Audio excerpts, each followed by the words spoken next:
Alexander Zverev, Diego Schwartzman. We've had a quick chat about this group earlier today, Colin. Pretty tough going, isn't it? Yeah, as you'd expect, such a strong field, and it's going to be a really tough group to predict. Djokovic, obviously, you would think would start as favourite, not just for the group but for the tournament, but the other players well capable. Medvedev winning in Paris just over a week ago, of course, beating Zverev in the final, and Schwartzman's had a fantastic season. The debutant here, of course. So they will start tomorrow. Djokovic up against Schwartzman on Monday afternoon, and this is the group we're focusing on today, Group London 2020, of course, which features Rafael, Nadal and Andrei Rublev. We're going to be enjoying those two guys in a few moments' time, and Dominic Thiem and Stefanos Tsitsipas, of course, they got underway earlier today. Another very, very tough group to call, isn't it? Yeah, absolutely, and it was a quality match earlier, you have to say. I mean, Thiem and Tsitsipas, last year's finalists, it was a bit of revenge for the Austrian, if you want to put it that way. He was able to come through in 3 sets, but Tsitsipas by no means out of it. He played a good level of tennis, and he'll have a chance against Nadal and Rublev in his remaining matches. Yeah, there's the result. This was this afternoon, 2 hours and 17. It was tight, wasn't it? In many ways, a sort of rerun of last year's final. Thiem taking the first set, Tsitsipas coming back. Thiem really upped his game in that third set, though, didn't he? Yeah, he did. He hit something like 17 winners in that third set. He was able to break right at the start of it and never really look back. So becomes a huge match. The first match is always big, but for Nadal and Rublev tonight, it's a really big one. They want to, get a win on the board, having seen how well Thiem and Tsitsipas were playing. So looking forward to Nadal up against Rublev. Those guys will be on court very soon. Let's first hear from both players. Andrei Rublev, what he did this year is just amazing. Winning so many tournaments, playing just a few for the pandemic situation. His level of intensity in every single shot is difficult to equal. Unbelievable fighter, amazing strokes, mentally one of the strongest athletes in history, that no matter what, he's gonna find a way to compete, he's gonna find a way to win. So that's why he's Rafa.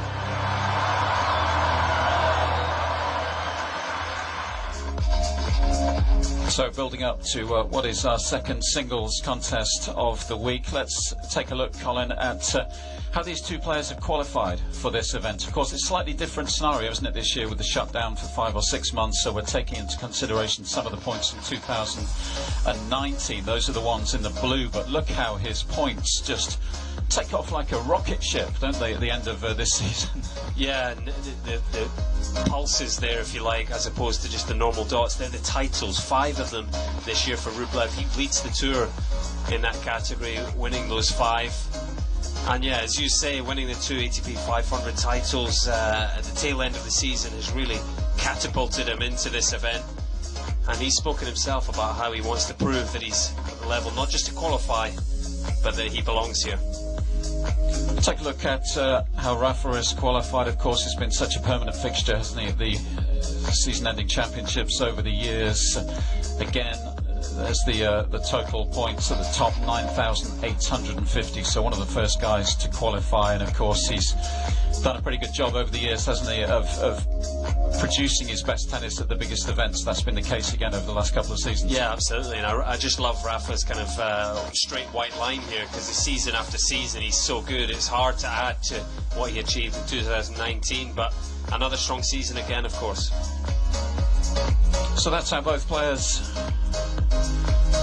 made their way to the O2. That's a wonderful shot, isn't it? A shot we've become accustomed to here over the years. We've been here on 11 occasions. Of course, this is our 12th visit to the O2. And these night sessions often very, very special, of course, without any fans inside the arena this year. That's a big shame for all concerned. But we are just delighted to be able to bring you tennis once more. We are moments away from Rafael Nadal and Andrei Rublev making their way into the arena.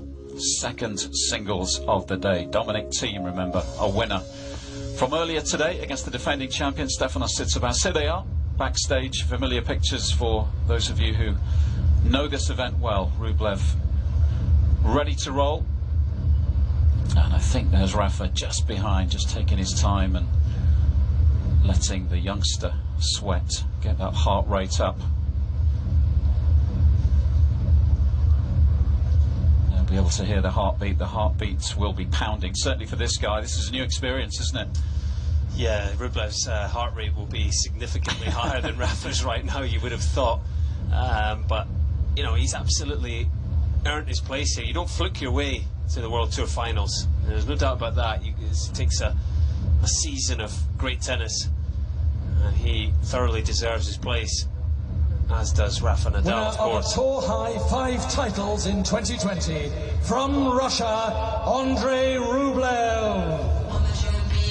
Yes, what a year it's been for the 23-year-old from Russia. What a moment this is, what a journey he's been on over the last few months. Started the year outside the top 20 and now firmly inside the top 10.